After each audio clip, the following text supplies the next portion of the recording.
Hello everyone, I'll be giving a demo on requesting a ServiceNow Personal Developer Instance, which we usually call it as PDI.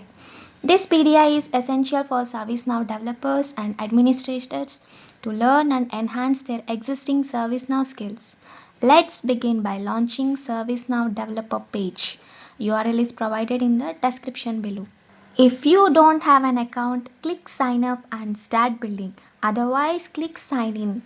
In this case, I am clicking sign up and start building. Just fill in the form and click on the sign up.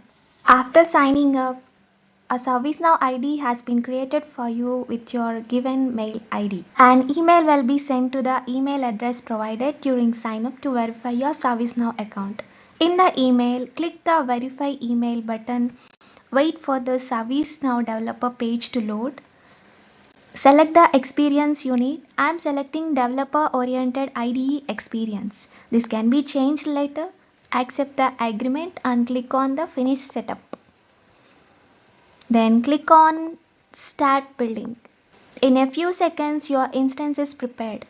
Click on start building once again.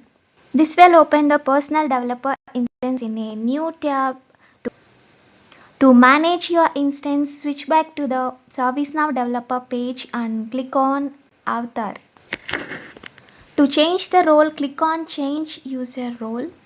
Under the Instance action, login credentials for instance can be found on by clicking Manage Instance Password. If you want to upgrade your instance, click on Upgrade Instance. Instance with no activity for over 10 days will be claimed back into the pool and all the development will be lost. If an instance is inactive for more than 10 hours, it will hibernate and may take several minutes to wake up. I hope this video helped you understand how to request a ServiceNow Personal Developer Instance to kickstart your learning journey. If you want more helpful videos like this, please let us know in the comment section. Thanks for watching.